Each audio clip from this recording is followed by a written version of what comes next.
Pagpalang araw ng Panginoon sa ating lahat.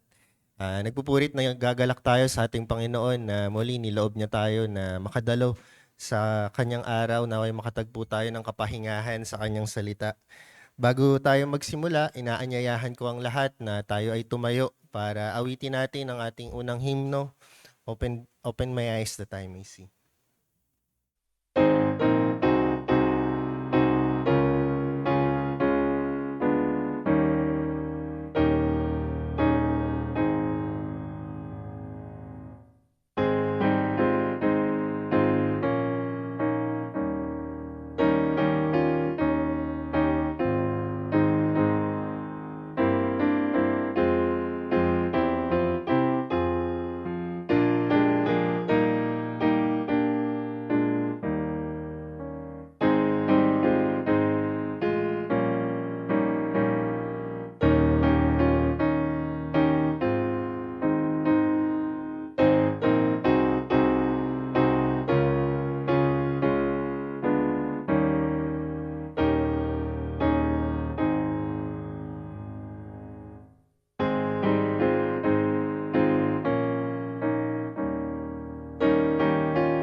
Tayo po'y dumako sa diwa ng panalangin.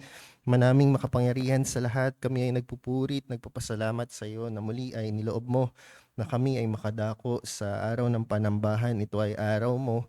Tulungan mo kami na katulad ng aming inawit, Ama, buksan mo nga nawa ang aming mga mata upang makita namin ang kagandahan ng aming Panginoong Hesukristo. Alisin mo ang anumang pangamba, anumang pag-iisip, ilayo mo kami sa anumang pagtingin sa mundo at tulungan mo kami sa mga maaaring humadlang upang makita namin ang kadakilaan at ang katotohanan ng iyong salita. Naway mangusap ang inyong salita sa amin at buksan mo rin ang aming mga pandinig. Loobin mo na hindi maging bias ang aming mga pandinig, kundi tulungan mo kaming magpasakop sa nilalaman ng iyong salita. Gamitin mo ang mga ngaral ng iyong salita sa buong maghapon na ito na ang marinig namin ay ang tinig ng aming Panginoong Hesukristo. Hindi namin marinig ang kanyang tinig, ngunit loobin mo na maipahayag ng may katapatan at kapukumbabaan ng inyong salita. Ang dalangin din namin maging araw ito ng pagliligtas ninyo at nawa ay makatagpo nga kami ng kapahingahan sa pakikinig ng inyong salita. Salamat sa araw na ito. Mapupurihan ka, Ama, sa pangalan ni Jesus. Amen.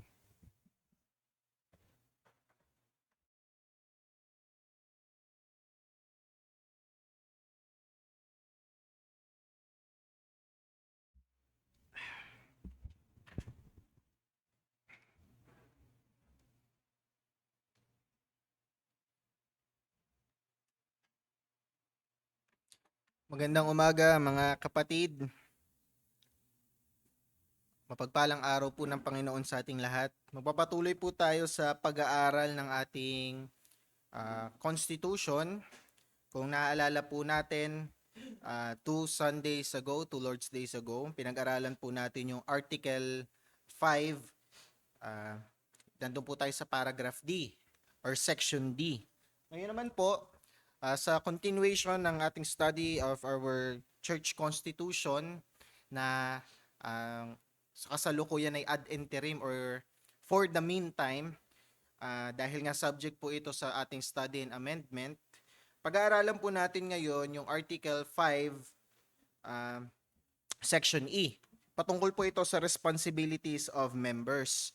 Ito pong portion na to ng ating Constitution, meron po itong siyam na inilista or 9 things na responsibilidad ng bawat membro ng PRBC. Masyado pong mahaba kung tatapusin natin yung siyam na yan. Ayaw naman po natin na maging masyadong passing tayo para lang matapos yung 9 responsibilities of PRBC members. So, ang pag-aaralan lang po natin ngayong umaga, yung unang 4, and Lord be willing, next Lord's Day, matapos po natin yung natitira pa na 5. So, again, nandito tayo sa continuation ng ating study. At yung outline po natin ngayong umaga, 5 things. Una, yung patungkol po sa attendance. Pangalawa, devotional life. Pangatlo, giving. Pang-apat, family life. And lastly, yung mga practical applications na makukuha po natin dito sa 4 na responsibilities of members as stated po sa ating constitution. At sana po ay hawak po natin yung ating mga hard copies at kung hindi, meron po tayong digital copies na sinend sa GC para po nakakasunod tayo. Unahin po natin yung first responsibility ng members ng PRBC, attendance. Attendance po yung pinakaunang responsibility ng bawat members ng PRBC. Dito po tayo nagsisimula kasi kahit gaano pa po tayo ka-gifted, kahit gaano pa po tayo ka maalam sa scripture, at gaano pa po tayo ka-blessed sa lahat ng aspect ng spiritual life, kung wala po tayo sa pagtitipon, wala rin po itong sense. Kailangan po ng iglesia ang ating attendance. Sabi nating constitution, all the members of this church are required to attend all the stated meetings of the church unless. Nakita po natin yung in-underline ko dyan na portion ng ating constitution, sinabi required to attend all the stated meetings. Mga kapatid, abandon the thought na sinasuggest lang po ng ating constitution na kung hindi tayo busy, pwede po tayong dumalo. As though optional po yung ating attendance sa ating mga stated gatherings. Malinaw po na ini-state ng ating constitution na required po tayo. Prerequisite ito sa ating membership. Required po tayong lahat na dumalo sa ating mga stated meetings. Pero ayaw po natin maging legalistic. Napupulisin natin yung isa't isa na dapat magkikip tayo ng listahan at dapat lahat ng pangalan na nasa listahan natin ma-check natin bawat stated meetings po natin. Definitely meron po mga exception, lalong-lalo na po sa mga cases, sa 3 cases na ito na in-state ng ating constitution. Una dyan, yung providentially hindered by illness. Hindi po lahat ng pagkakataon pwede tayo o kaya nating dumalo ng ating mga stated meetings. May mga pagkakataon na limitado yung ating physical na katawan. Kailangan natin mag-extend ng grace sa ating mga kapatiran na nakakaranas ng sakit, na sumasa ilalim sa gamutan. Naalala natin, nung mga nakaraang linggo, meron tayong kapatiran na hindi nakadalo, consecutive Lord's Days, hindi dahil pinoprofane niya yung Lord's Day, kundi dahil sa estado ng kanyang kalusugan, dahil hindi siya able na makadalo dahil nag-undergo siya ng gamutan. Kailangan natin mag-extend po ng grace sa ganyan. At meron din tayong mga kapatiran, may mga stated gatherings tayo, isa dyan yung prayer meeting, hindi siya nakakadalo dahil meron siyang sinusunod na cycle ng pag-inom ng gamot at dapat sa ganitong oras nakainom siya, dapat ganitong oras nakatulog na siya at hindi pwedeng ma-break yung cycle niya na iyon. Kaso tumatama ito sa oras ng prayer meeting, so kailangan din natin mag-extend ng grace sa mga kapatiran natin na ganyan. So valid po na reason na hindi tayo makadalo ng ating mga stated meetings dahil po sa karamdaman. Pangalawa, unusual working conditions. Halimbawa uli, dito tayo sa bahagi ng prayer meeting, may mga kapatiran tayo na yung oras ng trabaho nila, night shift, hindi sila nakakadalo ng ating prayer meeting ng 6:30 every Thursday. Dahil nagsisimula yung trabaho nila, 3:00 ng hapon, onwards, o kaya 6:00 ng hapon. Ayaw naman natin na pilitin silang dumalo ng prayer meeting at the expense na hindi na magiging maganda yung testimony nila sa kanilang workplace. Dahil binabayaran sila ng kanilang amo, kailangan din nilang maging tapat sa kanilang trabaho. Therefore, ayaw natin na namimili sila na inuusig natin yung konsensya nila sa bagay na ito, nag-extend din tayo ng grace sa mga merong unusual working conditions. Hindi lang yon, meron din po mga tinatawag nating other such circumstances. Dito po papasok yung acts of necessity. Pag may mga pangangailangan po na immediate na pwede tayong or allowed tayo by the scripture na pansamantala ay mag-skip po ng ating mga stated gatherings. For example, papunta rito sa church, nagda-drive ka o nagko-commute ka, nakakita ka ng isang tao sa kalsada na nangangailangan ng immediate na tulong, mas maganda by the principle na tinuro mismo ni Heso Kristo na pwede nating tulungan yon at the expense na hindi tayo makakadalo sa araw na yon dahil ibibigay natin yung sarili natin bilang tulong doon sa nakita nating nangangailangan ng tulong. The same thing yan sa mga kamag-anak natin na merong pangangailangan na kung hindi natin tutulungan, pwedeng mapeligro yung kanilang buhay. Kung ang aspeto ay preservation of life, ito yung mga condition mga kapatid na nag-extend tayo ng grace na pwede siyang lumiban ng mga stated meetings. Maraming bagay ito mga kapatid, ayaw natin magkaroon ng rigid rule dito. Gusto natin na ayaw naman natin maging masyadong loose, ayaw din natin maging masyadong legalistic. Case to case ito at bawat kaso kailangan nating applyan ng wisdom. And hindi po in-state ng ating constitution specifically alin lang yung mga other such circumstances na tinutukoy rito kasi it requires Christian prudence. Pero ang tanong dyan, ano nga ba yung mga stated meetings or stated gatherings ng PRBC? Kung itong tatlo, yung sinasabi ng ating constitution na although required yung ating stated meetings, ay pwede po sila na lumiban unless sa tatlong reason na ito. Well, ano po yung mga stated gatherings or stated meetings ng PRBC? Yung ating mga stated meetings po, 4 yung nakalagay rito. Una, all the services on the Lord's Day. Lord's Day po, ibig sabihin po, Christian Sabbath. Hindi po ito Sabado. Ito po ay araw ng linggo sa ating kalendaryo. Mula nang nabuhay si Heso Kristo, tinatawag na ang araw ng linggo na araw ng Panginoon or Lord's Day. Isang termino na mismong si Apostol Juan ang nagbigay.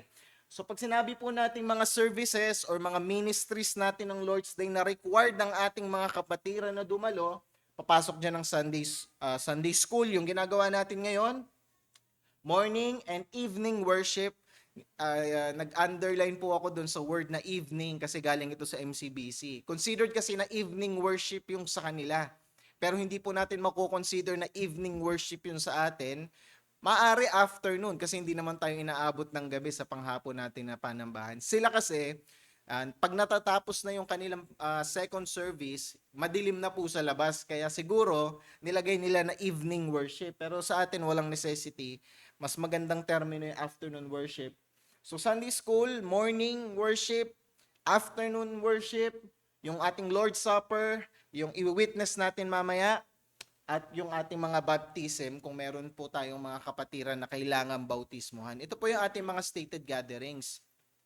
At hindi po dito nakasama na rin, hindi po dito nakasama yung prayer meeting sa ating mga services on the Lord's Day. Kasi kung naaalala natin sa ating flow of worship or schedules natin ng Lord's Day, tinanggal po natin yung prayer meeting at purely sinet aside natin yung Thursday para sa pulong panalangin. Ang nakakalungkot mga kapatid, may mga mananampalataya po na yung Sunday school parang ginagawa lang nilang warm up para sa Lord's Day. Hindi po, parte po ang Sunday school ng ating stated gathering. Hindi po ito warm up, hindi ito optional. Ang mahalaga yung morning worship. Kahit dumating na ako sa church, kahit alas 9 yung start ng Sunday school, kahit dumating na ako mga 15 minutes before mag-start yung schedule ng morning worship, okay na yun. Total, parang warm up lang naman yung Sunday school. Hindi po. Yung Sunday school, kasama yan sa ating stated gatherings. Kaya nawa maging maaga po tayo maging sa pag-aaral na yan. Tandaan natin, yung sermon, ini-exegete sa atin expositionally yung salita ng Diyos. Yes, meron doctrine doon. Pero kung nais natin na ma-state talaga yung mga doctrines, mabigay sa atin yung mga termino as it is, kagaya ng ginagawa natin ngayon sa ating pag-aaral ng Constitution, umattend tayo ng Sunday School. Dahil yun po yung portion na para talaga tayong nasa eskwelahan. So ito po yon, yung una, all the services on the Lord's Day. Pangalawa, prayer meeting. Stated gathering or stated meeting po yung ating prayer meeting every Thursday ng 6:30. Narinig ko ah, sa isang kapatiran na dati daw sa iglesia na dinadaluhan niya, walang pinagkakaiba yung attendance nila ng Lord's Day at ng kanilang prayer meeting. Kung 60 or 70 silang dumadalo ng Lord's Day gathering, 60 or 70 rin sila tuwing prayer meeting. Yun po ang ideal mga kapatid, no? At loobin ng Diyos na umabot tayo sa punto ng maturity na ganyan. Na hindi din natin tinuturing na optional yung prayer meeting, kundi alam natin na kung gaano yung pagiging stated meeting ng ating Lord's Day gathering, ganun din po yung pagiging stated meeting ng ating mga prayer meeting. And what a joy na magtipon-tipon every Thursday, manalangin ng sama-sama, dalhin ang pasanin ng isa't isa, napakalaking kaligayahan po iyon, at isa po itong means of grace para lumago tayo sa biyaya ng kaligtasan. At mamaya matatakil natin yan. Pangatlo, the congregational business meetings. Ito naman mga kapatid, wala naman tong specific na araw. Minsan ginagawa natin ito Lord's Day after ng ating mga ministries. Kung meron tayong kailangan pag-usapan na practical, mga plano o desisyon na kailangan nating desisyonan, usually ginagawa natin ito sa dulo ng ating mga ministries on the Lord's Day. Minsan pwede rin natin gawin ito ng ibang araw. Pwedeng Thursday, pwedeng Friday, Saturday. Kung naalala natin dati, meron tayong mga annual business meetings na usually ginagawa natin ng Saturday. Ayun po ay parte rin ng ating mga stated meetings. At pang-apat dyan, any special meetings which the elders deem it necessary to call. Ito yung nabanggit ko na pwede din natin itong gawin ng ibang mga araw like Saturday. Ang pinaka-prinsipyo dito mga kapatid, yung ating key biblical principle, yung lagi nating binabasa mula sa Hebrews 10:24-25 na sinabi doon, let us consider how to stir up one another to love and good works, not neglecting to meet together, as is the habit of some, but encouraging one another, and all the more as you see the day drawing near. So sinabi po ng writer ng Hebrew na kailangan daw po nating i-stir up. Kailangan nating encourage ang isa't isa sa pag-ibig at mabuting gawa. Sa paanong paraan? Sa pag-admonish sa kanila. Well, that's one part. Pero sinabi po dito sa Hebrews 24:25, may encourage natin ang isa't isa sa pagmamahal at mabuting gawa sa pagiging hindi neglectful ng ating mga stated meetings or stated gatherings, sa pagdalo sa ating mga stated meetings. Nawa mga kapatid, ito po ang ating maging marka bilang mga membro ng PRBC. So yan yung una, pinakaunang responsibility natin bilang members of the church, attendance. Pangalawa, tignan po natin yung devotional life. Devotional life. Sabi ng ating constitution, all the members of the church are expected to maintain a healthy life of devotion to our Lord by the use of the private means of grace. So again, in-underline ko mga kapatid yung word na expected, hindi po nilagay ng Constitution na suggested. Hindi po ito suggestion na parang meron tayong choice kung gusto nating magkaroon ng devotional life o hindi. Depende po sa trip natin. Hindi po. Expected po ito sa lahat ng membro ng iglesia. Dahil nga po lahat ng membro ng iglesia, whether universally or locally, lahat po ay tinawag sa buhay na markado ng kabanalan at hindi po natin maaatim yung buhay ng kabanalan na yan kung mismong sa personal nating dealings, wala po tayong devotions, wala po tayong mga pag-attend sa means of grace. At dyan po sa ating constitution, dalawa lang po yung nakalagay na means of grace. Unang nakalagay dyan, yung word of God. Basahin ko po yung Joshua 1:8. Sinabi sa Joshua 1:8, si Moises ang nagsasalita nito kay Josue. Sinabi niya, the book of the law shall not depart from your mouth, but you shall meditate on it day and night, so that you may be careful to do according to all that is written in it. For for then you will make your way prosperous, and then you will have good success. Ito pong sinabi ni Moises kay Josue, bagamat ang tinutukoy dito ni Moises sa kontekstong ito ay ang Torah dahil wala pa namang bagong tipan nung punto na ito, ayun yung scripture nila nung panahon na yon. Pero ano yung scripture sa panahon po natin? The whole Bible. So ang expectation and admonition ni Moises kay Josue ay parehas po sa atin, that we will meditate God's word day and night, na hindi tayo papayag na malayo sa atin ang kanyang salita. At ganito rin ang sinabi ng salmista sa pambungad na awit sa Psalm chapter 1 verse 1 to 2.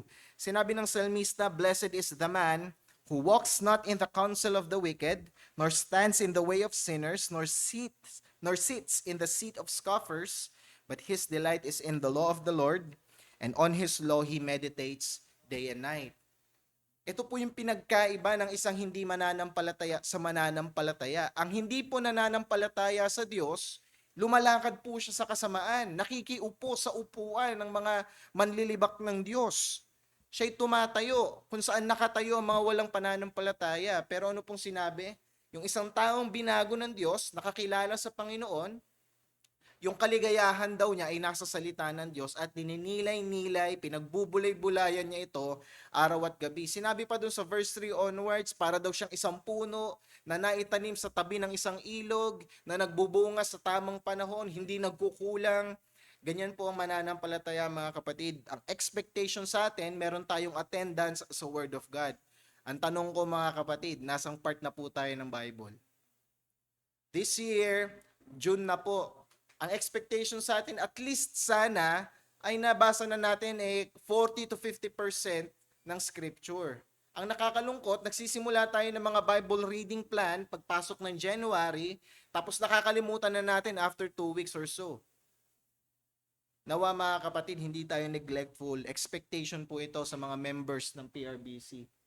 Pangalawang nakastate dyan, prayer. Sinabi po sa Matthew chapter 6, verse 5 to 6, si Kristo yung nagsasalita rito sa Sermon on the Mount. Sinabi ni Kristo, And when you pray, you must not be like the hypocrites, for they love to stand and pray in the synagogues at the street corners, that they may be seen by others. Truly I say to you, they have received their reward. Verse 6, But when you pray, go into your room and shut the door and pray to your Father who is in secret, and your Father who sees in secret will reward you. Tignan natin tong verse na to, mga kapatid, nung sinabi ni Jesus sa Matthew 6. Nagsasuggest ba si Jesus na magpipray tayo? Sinasabi niya ba na kung available tayo magpipray? Tignan ninyo yung language niya sa verse 5. When you pray.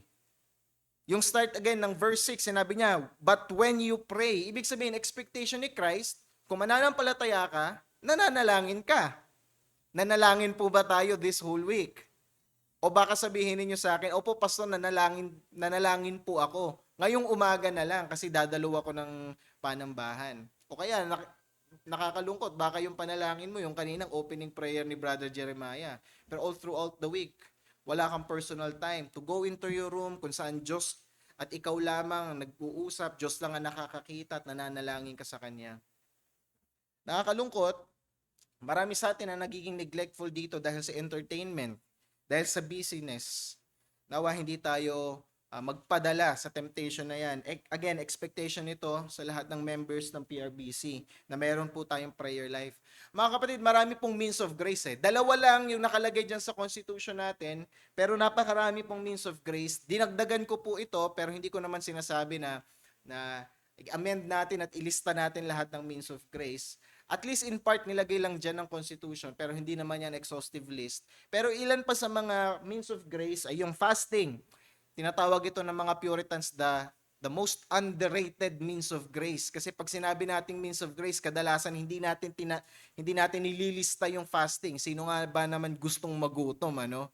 Madali na lang mag-pray at manalangin, pero wag na yung gutom. Di mahirap tiisin.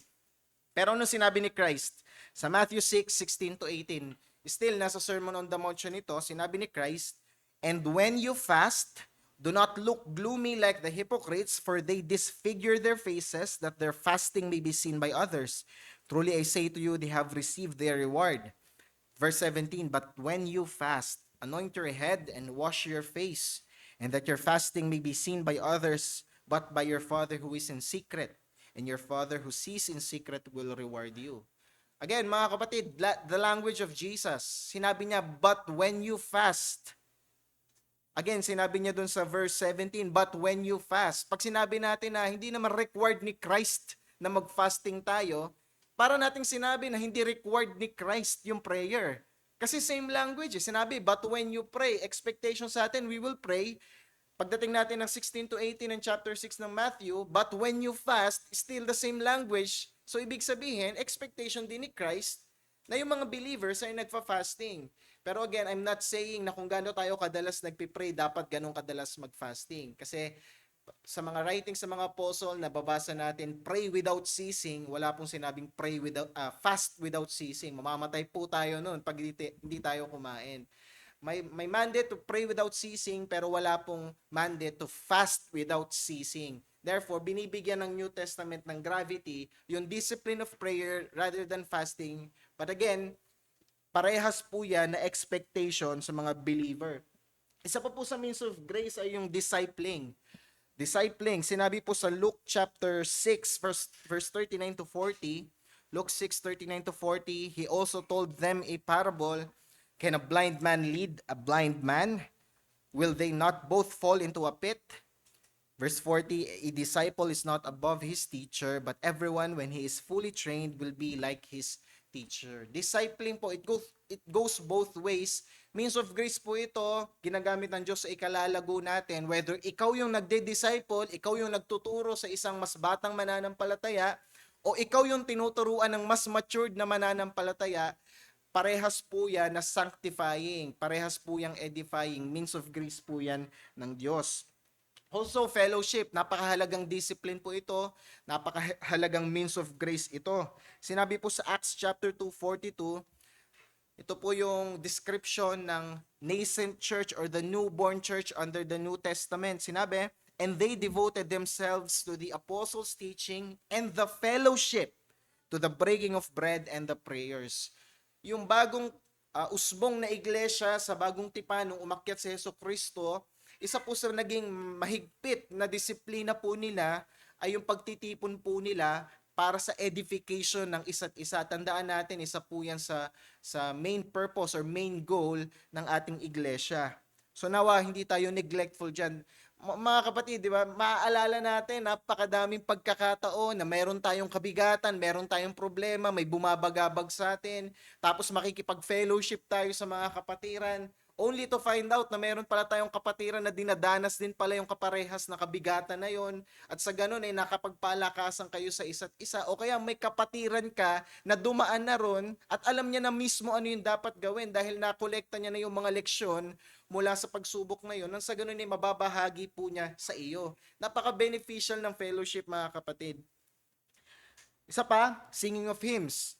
Tandaan natin, dun sa Colossians 3:16, sinabi ni Pablo, let the word of Christ dwell in you richly, teaching and admonishing one another in all wisdom, singing psalms and hymns and spiritual songs with thankfulness in your hearts to God. So utos ito ni Pablo na mag-awitan daw tayo ng mga salmo at mga himno. Tandaan natin si Pablo at si Silas nung sila'y nakulong doon sa Philippi, ano po yung nag-encourage sa kanila na magpatuloy sa kabila nung mahirap nilang kalagayan? Umawit po sila hanggang hating gabi ng mga himno. At alam din ninyo ito, mga kapatid, yung mga pagkakataon na nakakalimot ka sa salita ng Diyos, nanlalamig ang puso mo, o kaya may mga dinadanas kang kasalanan at problema, makikinig ka ng himno, mapapaalalahanan ka ng kabutihan ng Diyos. Naaalala mo kung gaano siya kamahabagin at nagpapatawad sa mga mahihina at makasalanan na kagaya natin. Means of grace po ito. At lastly, sa nilista ko rito, participating in ministerial tasks. Sinabi po sa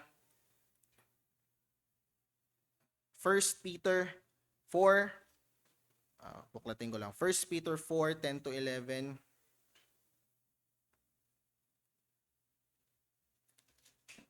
Sinabi po sa 1 Peter 10 to 11, as each has received the gift, use it to serve one another as good stewards of God's varied grace. Whoever speaks as one who speaks oracles of God, whoever serves as one who serves by the strength that God supplies, in order that in everything God may be glorified through Jesus Christ. To Him belong glory and dominion forever and ever. Amen.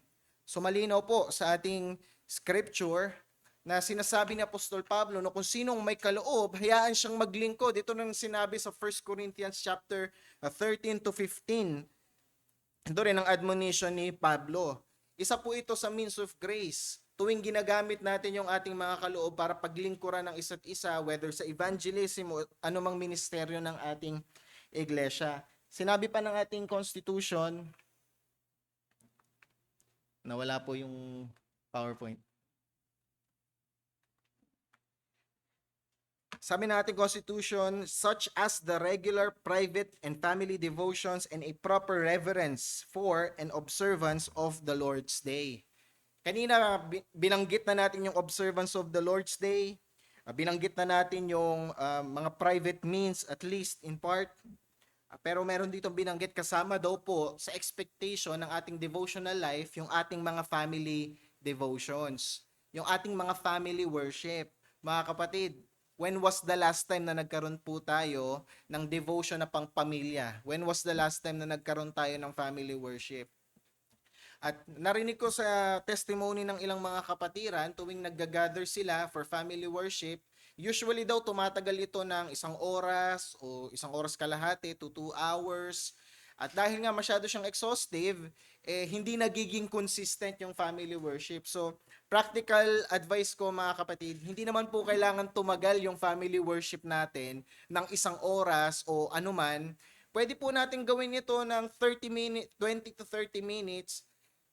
Kumpara nyo po yung oras, 1 hour and a half na family worship na once a month sa 20 minutes na family worship na weekly. Alin po ang mas effective, tingin ninyo?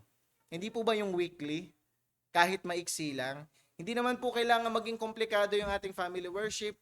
Meron lamang sana itong singing of hymns para maging yung mga anak natin at tayo ma-familiar sa mga hymns. Meron tayong scripture reading.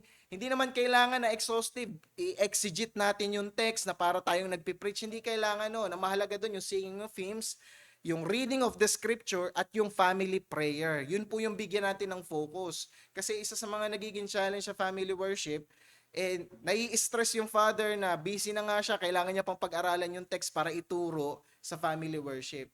Ayaw natin na maging burdensome ito. Gusto natin na maging joy ito. Ayaw natin na masyadong pahirapan yung sarili natin. Ang key dito is yung consistency natin sa family worship. Nang sa ganun, expose yung ating buong pamilya sa scripture. Ngayon, may mga tanong, gaano ba dapat kadalas mag-family worship? Once a week? Twice every week? Every day ba? Ang sagot ko dyan mga kapatid, depende po sa inyo. Depende sa availability ng time ninyo. Ang sagot lang dyan ay consistency. As long as consistent tayo, it doesn't matter kung gusto natin gawin ng everyday. Maganda kung everyday kung kaya ng oras natin.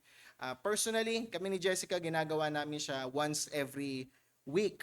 At tuwing Saturday ng gabi, wala kami family worship ng Sabado ng gabi, pero meron kaming prayer para sa araw ng Lord's Day, pati para sa buong family rin namin. So parang family prayer meeting yung Saturday night. Pero on the normal, Monday or Tuesday ang aming family worship and tumatagal po ito mga 20 minutes lang. So, ang kilang po dyan, makapag-sustain tayo ng devotional life dahil expectation ito sa bawat members. Next, giving.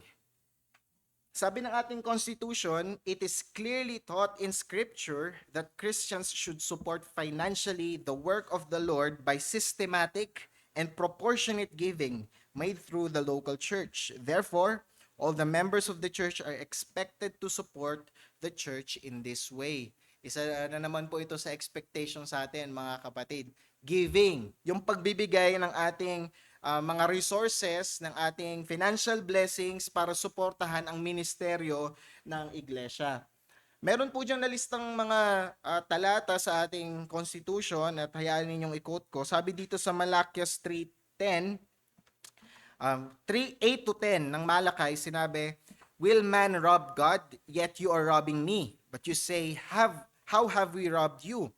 In your tithes and contributions. You are cursed with a curse, and you are robbing me, the whole nation of you. Bring the full tithe into the storehouse, that there may be food in my house, and thereby put me to test, says the Lord of hosts, if I will not open the windows of heaven for you, and pour down for you a blessing until there is no more need." Malinaw po na doon sa lumang tipan, under the old covenant, withholding tithes was viewed as theft. Ito'y pagnanakaw sa Diyos. Dahil under Mosaic laws, kailangan pong magbigay ang mga Israelita ng 10% ng kanilang tithes, ng kanilang mga ani, para po sa suporta sa templo. Suporta po sa tabernacle doon sa panahon ni Moises. At ginagamit po itong 10% na ito para sa mga pangangailangan ng templo at suporta sa mga Levita, sa mga punong pari at mga pari na naglilingkod roon. Tandaan natin, lahat po ng tribo ng Israel, yung 12 tribes, 11 doon nakatanggap ng proportion sa lupa ng Kanaan, maliban po sa isang tribo, yung mga Levita. Dahil sinabi ng Panginoon, ang inheritance daw ng Levita ay ang Panginoon. Therefore, Diyos ang magsusustain sa kanila sa pamamagitan ng anong paraan, sa pagbibigay po ng ibang mga tribo ng kanilang ikapu para suportahan yung mga Levita. Yun po ang format under the Old Testament. Therefore, pag hindi nagbigay ang tribo o isang pamilya o ang sinuman ng kanyang ikapu sa templo, ito po'y viewed as theft against God. Pero ganun pa rin ba sa New Covenant? Ayan ang question. So 2 Corinthians chapter 9 verse 6 to 7, in the New Covenant, believers are to give cheerfully. Sinabi po sa 2 Corinthians 9, 6 to 7, si Apostol po lang nagsasalita, sabi ni Pablo, the point is this, whoever sows sparingly will also reap sparingly, and whoever sows bountifully will also reap bountifully. Each one must give as he has decided in his heart, not reluctantly or under compulsion, for God loves a cheerful giver. Ito na po ngayon sa New Covenant. Dahil nga po, abrogated na po yung Levitical system sa Old Testament kung saan ang pag-withhold ng 10% ay theft. Under the New Covenant, ano pong mandate sa atin? Cheerful giving. Magkaroon po tayo ng puso na may kagalakan pag nagbibigay tayo ng ating mga resources. Sinabi din sa 1 Corinthians 16 verse 1 to 2, sinabi rito, now concerning the collection for the saints, as I directed the churches of Galatia, so you are also to do. On the first day of every week, Lord's Day po yon, each of us is to put something aside and store it up as he may prosper, so that there will be no collecting when I come. So maging po sa practice ng New Testament Church, on the Lord's Day, meron po silang collection. Meron pong pagbibigay ng ikapo. Parte po ito ng worship sa Old Testament Covenant.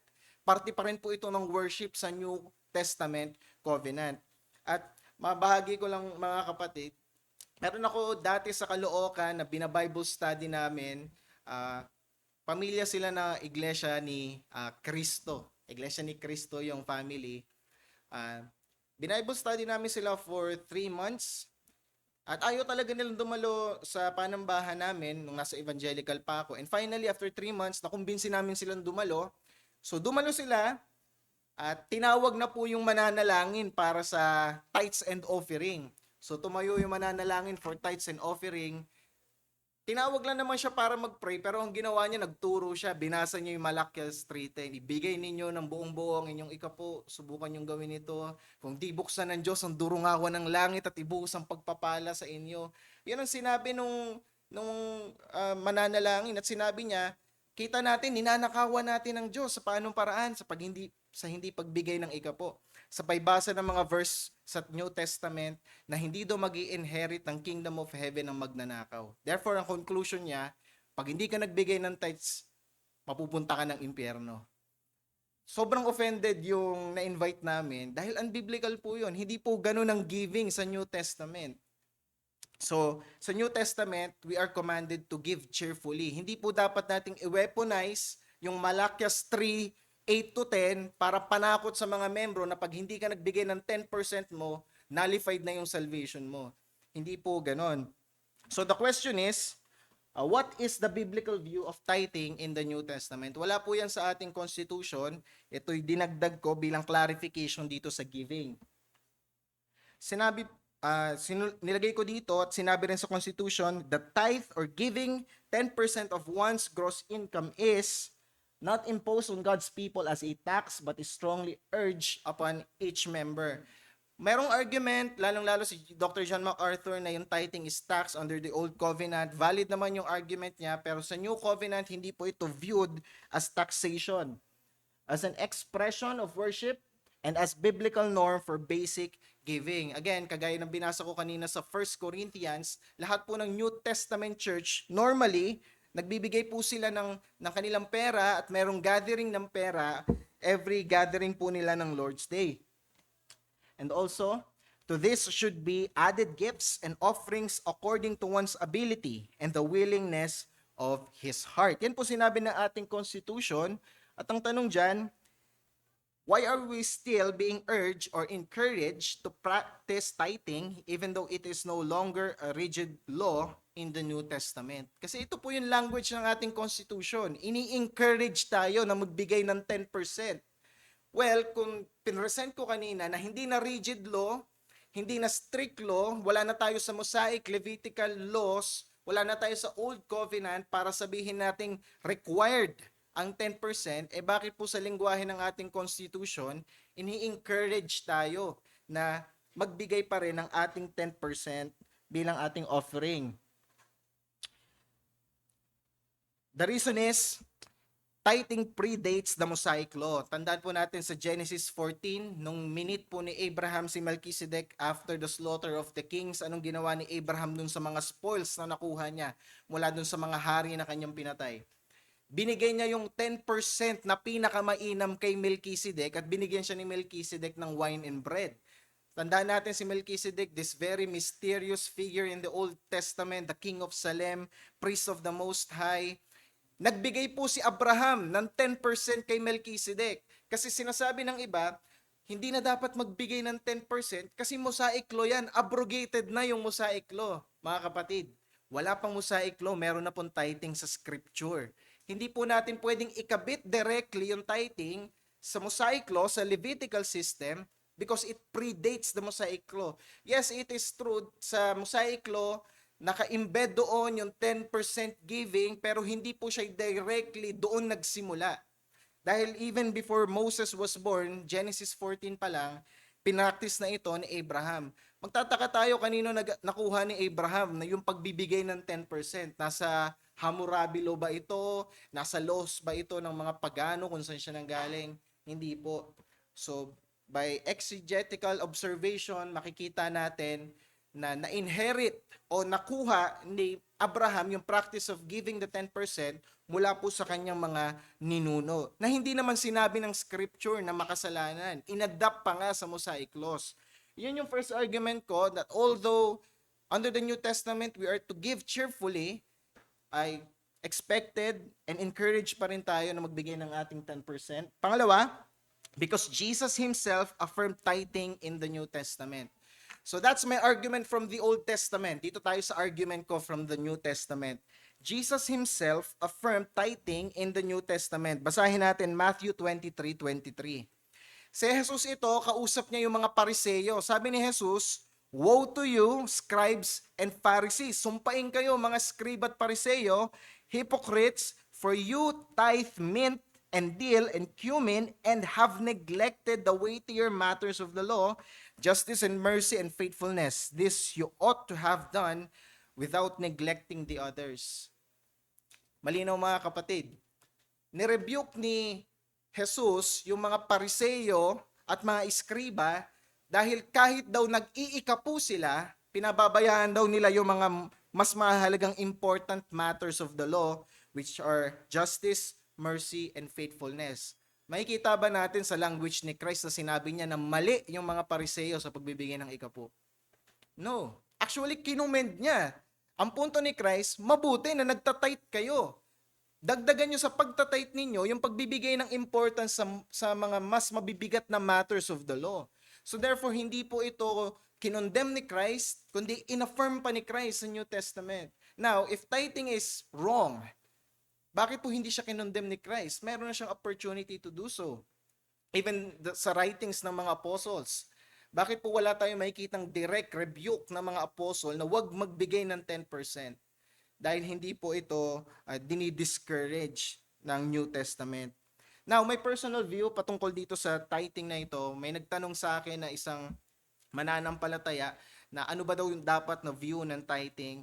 At tinanong ko siya, ilang years ka na bang membro ng local church? Sabi niya, 6 years. And na-surprise ako na 6 years na siya na member ng local church. And yet, hindi pa rin maayos yung kanyang view kung ano yung New Testament tithing, pero hindi ko siya sinisisi. It's because yung dati niyang pastor hindi nagtuturo ng tithing. For the reason na ayaw niya daw na maging self-serving yung kanyang lecture na ito.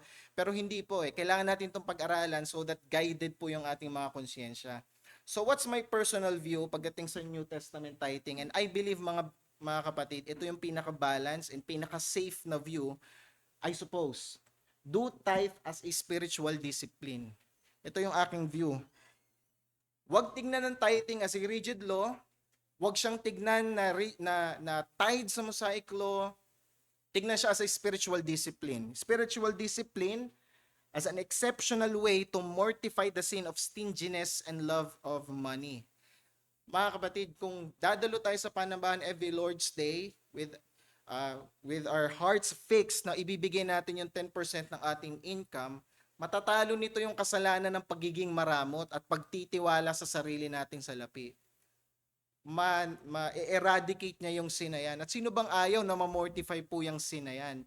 At itong spiritual discipline of giving our 10% is an exceptional way para matulungan tayong immortify yung kasalanan ng karamutan. Also, it is an outstanding way to vivify the grace of generosity. Hindi lang para mapatay yung kasalanan ng kadamutan, kundi mabuhay sa atin yung grasya ng pagiging mapagbigay. Again, sinong ayaw na mabuhay, mapalakas yung ating grasya ng pagiging generous, ng pagiging mapagbigay. And lastly, it encourages us to trust God with our wealth. Deklarasyon natin ito na hindi tayo nakatingin sa ating mga kita, nakatingin tayo sa pagpapala ng Diyos. Total, itong pera na to, Diyos ang nagbigay. Pwede nating sabihin, well, galing sa talino at lakas ng aking mga kamay, kaya ako kumita. Sinong bang nagbigay ng talino at lakas ng mga braso sa atin, hindi ba't ang Diyos? Kaya dapat lang na ibalik natin sa Kanya yon sa pamamagitan ng pagsuportang pinansyal sa Kanyang mga ministeryo. In this manner, kung titignan natin ang tithing not as a rigid law, not something not tied sa Levitical system, but rather a spiritual discipline, in this manner, giving does not become a burden, but a joy out of gratefulness. Na-encourage tayo dun sa sinabi sa 2 Corinthians na God loves a cheerful giver. So take note that in the New Testament, giving is going beyond the tithing. Kung sasabihin natin na hindi naman batas sa New Testament ang tithe, well, kung gusto nating maging strict sa New Testament, they went beyond tithing. They gave everything. Hindi naman po yan ang nire-require sa atin eh. Nire-require sa atin under the New Testament ay meron tayong heart na cheerful sa pagbibigay. Pangapat, family life. So, nakita natin yung attendance, devotional life, giving, and fourthly, family life. Sabi ng ating Constitution, the members of the church are expected to obey the teachings of the Bible with respect to family and government. Sabi pa doon, as the God-appointed head of the family, the husband must rule his household with gentleness and love, but also with wisdom and firmness. Mga kapatid, hindi po natatapos ang ating pagkakristyano sa ating attendance, sa ating personal na pagbabasa at pananalangin, sa ating attendance sa means of grace, at lalong hindi ito natatapos sa pagbibigay natin ng pera sa iglesia. Maging po sa sarili nating pamilya, dapat masalamin natin yung pagiging membro ng PRBC. Hindi po ito limited sa ating gathering. Kahit hanggang paghiwa-hiwalay natin, may mga responsibilidad tayo as members of the church. Unang-una, yung tatay ng pamilya, dapat siya po yung nangunguna. Hindi po yung asawa niya yung pinagsusuot niya ng pantalon sa pamilya. dapat siya'y namumuno ng meron pong matibay na loob, meron po siyang decisive na ugali, hindi po siya passive sa mga bagay-bagay, and at the same time, hindi rin siya kamay na bakal, kundi nangunguna siya sa iglesia, sa kanyang pamilya, ng merong kahinahunan at pagmamahal. Lalo't lalo na minanduhan siya ng Panginoong ni Apostol Pablo na ibigin ang kanyang asawa gaya ng pagmamahal ni Hesukristo sa iglesia. The wife must be in subjection to her husband in all things. Kung ang husband ang maglilid sa family as the God-appointed head of the family, ang wife naman ay dapat nagpapasakop kay husband. Nakakalungkot, may mga images na yung wife sa iglesia, pag nasa church sila, they appear in subjection sa kanilang husband, pero pagdating nila sa kanilang bahay, sumusuwag sa leadership ng kanilang husband. Sana po hindi po tayo ganon.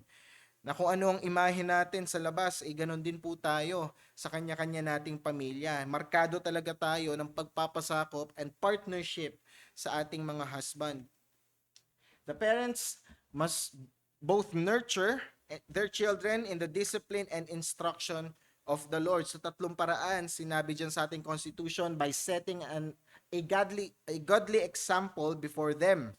Ephesians chapter 6 verse 4, mandate ito sa mga fathers ni Apostle Paul, "Fathers, do not provoke your children to anger, but bring them up in the discipline and instruction of the Lord." Hindi lang po ito mandate sa father.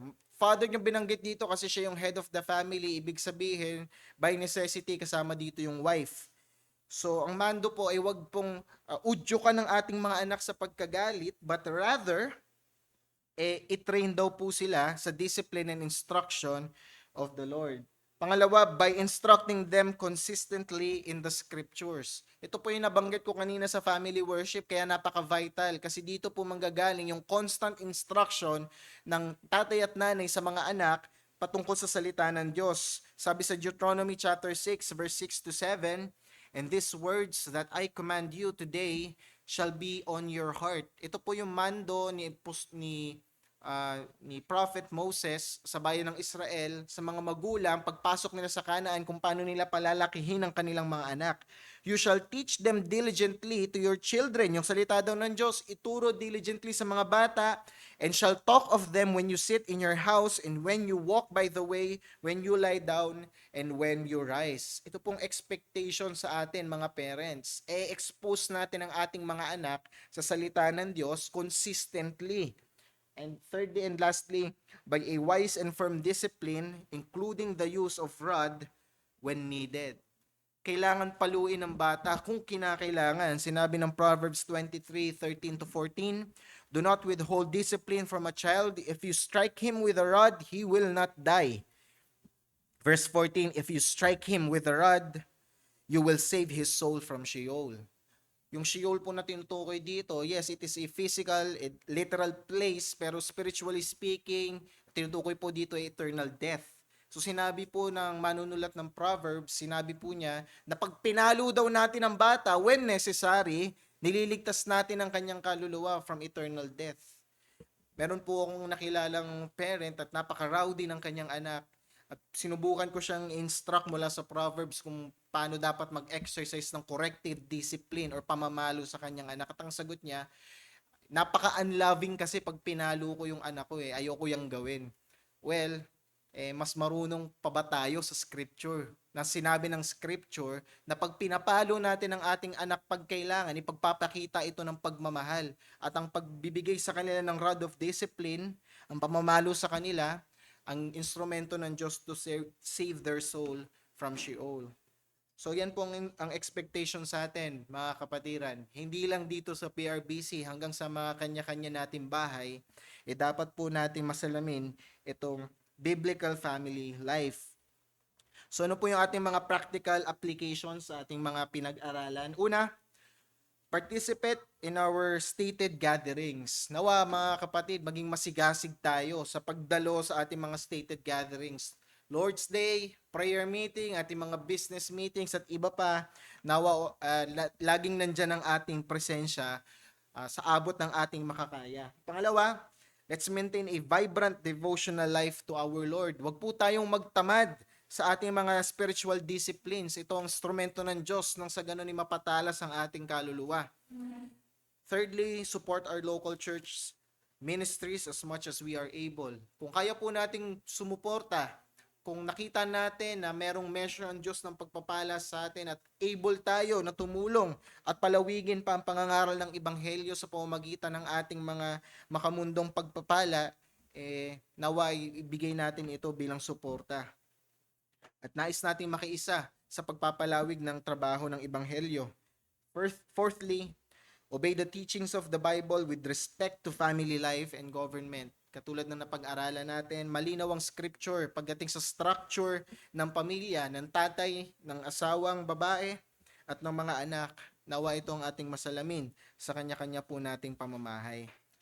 Diyan po nagtatapos ang ating study ng ating Church Constitution, Article 5, Section E. Meron po tayong 5 minutes pa para mag-entertain ng question. Pasensya na at humaba ang ating lecture. Meron po tayong 5 minutes as long as connected sa ating pinag-aralan. Brother Ken. May tanong po ako, Pastor. Doon sa duties po. Sa number 2. Yung fasting. Mm. Kasi hindi ko pa po alam yung... Alam ko lang yung sa side ng evangelical na parang kapag nag-fasting ka, sasagutin ng Panginoon yung panalangin. Ano yung view nyo as tayo reform na ano ba talaga yung kahulugan nun? Kasi hindi ko pa rin nagagawa yun sa buong buhay ko. Yung fasting. Thank you bro sa tanong. Nung nasa evangelical ako, tama yung sinabi mo, yung pagtuturo ng fasting ay parang hunger strike laban sa Diyos. Na parang sinasabi mo sa Diyos na hanggat di mo binibigay itong gusto ko, hindi ako kakain, na parang kang batang nagtatantrum sa magulang mo. Naalala ko nung nandun pa ako sa Korean Mission Church, hindi pa uso nun yung mga colored phone, black and white pa. Meron akong schoolmate na nagkaroon ng colored phone na Nokia. Tapos shinare nung father niya na hindi daw kumain yung anak niya for several days kasi gusto magkaroon ng colored phone. So, natakot siya baka mapahamak yung anak niya. Binilhan niya na lang ng colored phone. And parang ganyan yung pagtuturo ng fasting na para kang nagtatantrums, tinatakot mo yung Diyos pag hindi mo binigay itong gusto ko, hindi ako kakain. Hindi po ganyan ang fasting. Ang fasting po ay pag-abandon natin sa mga mundane and temporal needs to focus on our spiritual needs. And Lord be willing, magkaroon tayo ng serye ng pag-aaral dyan sa underrated spiritual discipline na yan. Paano po ba yung yung rotation po nun? Kumbaga, paano siya ginagawa? Sa New Testament, wala tayong makikitang any mandate, any particular na procedure kung paano siya gawin. Nakadepende yan sa believer patungkol sa dealing niya sa Diyos. Pero kung hahanap tayo ng verse kung paano siya gawin, kasi sa prayer, sa reading of the word, makakita tayo ng clear instructions. Sa fasting, wala. Kasi hindi yan fino-force sa atin under the new covenant. So, it depends upon the believer base sa kanyang dealings and sa kanyang need na spiritually. Thank you po. Brother Jeremiah.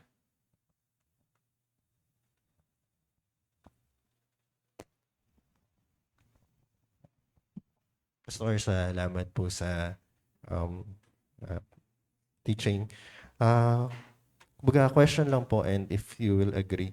Actually, tinanong din sa akin ng wife ko na, and correct me rin po if I'm wrong, na paano po kapag, usually kasi pastor, di ba, kunwari, paano po kapag ang reason for attendance namin, ang maging reason ko po ay vacation, is it reasonable or magmamatter pa rin po siya ng nilalaman ng puso ko? Kasi di ba, sabi doon, do not neglect, huwag mag-neglect. So, let's say, wedding anniversary namin, then we're planning to have that week. Shall we fall on na lacking kami sa area na, or still may longingness pa rin in the church itself, may exercise pa rin yun, even though far away po kami. Salamat. Kung tatapat ang vacation ninyo ng Lord's Day, I encourage na kung nasan kayo, pwede kayong humanap ng gawain para hindi ninyo ma-profane ang Lord's Day. Ano po, kapag prayer meeting po. Prayer meeting. So, hindi Lord's Day yung Hindi po tinutukoy. Lord's Day. Prayer Prayer meeting. meeting. Opo. Ah, meron tayong na malinaw na instruction sa Ten Commandments, fourth commandment, to keep the Sabbath day holy. Pero wala tayong makikitang clear commandment to keep the prayer meeting holy. So, hindi tayo pwedeng maging as strict sa Sabbath day, sa Lord's Day gathering, sa prayer meeting. Mag-extend tayo ng grace, pero kung mangyari man yun, sana hindi siya habitually. Ano? Yung, halimbawa, tumapa talaga ng petsa yung petsa ng anniversary ninyo or birthday ng magulang ninyo on the prayer meeting, pwede tayong mag-extend ng grace sa mga ganyang reason. Dahil again, wala nga tayong hindi kasama sa Ten Commandments yung remember the prayer meeting schedule and keep it holy. Reserved yun para sa Lord's Day. So, a matter of the heart pa rin, di ba po? Matter of the heart, as long as hindi siya habitual, I think pwede tayo mag-extend ng grace. Thank you po. May question pa po. Last na. Kung meron pa. Brother Harry.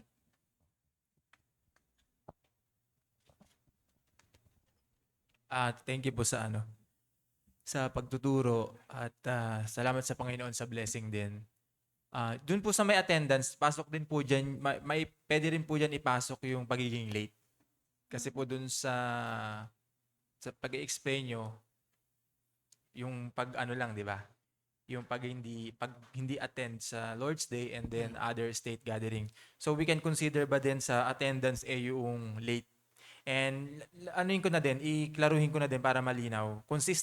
Consistently late, and then the reason is not sa mga sinabi nyo. Ano ang gagawin natin bilang isang iglesia? Thank you sa question, bro. Based dun sa mga nauna nating pag-aaral, I suggested na tanggalin natin yung absenteeism. Yung nagkakaroon tayo ng disciplinary action or corrective discipline patungkol sa absenteeism kasi wala yung warrant sa scripture. Ayaw din natin na maging legalistic. Kasi kung naalala natin yung original position ng MCBC Constitution, 3 months ng consistent na absenteeism or pagiging late, pwede siyang mag-warrant ng church discipline, pero tinanggal yun ng MCBC kasi hindi na nila na-deem na necessary at hindi rin natin na-deem na necessary yon.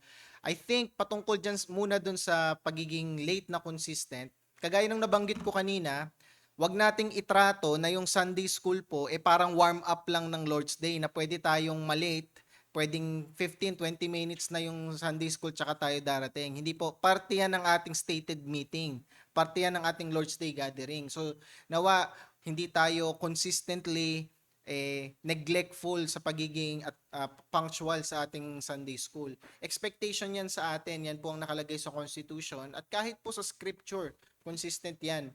Pero kung hahanap tayo ng disciplinary action sa continuous na late, I don't think meron po tayong clear guide from the Scripture. I think case to case ito. As a pastor, uunahin ko muna yung due diligence, admonition sa isang kapatiran na laging late, pagpapaalala sa kanya, and we hold them accountable to God after that. Sabihin natin sa kanila kung ano yung sinasabi ng scripture na hindi to healthy, hindi to reflection ng mahusay na churchman o churchwoman.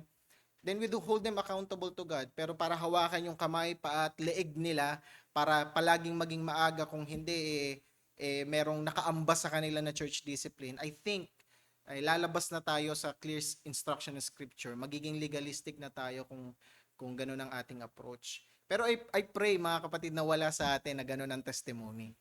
So we encourage everybody na iwasan din yung sin ng absenteeism. Nabasa ko ito dun sa Sovereign Grace Makati, nakapaskil ito sa bulletin board nila.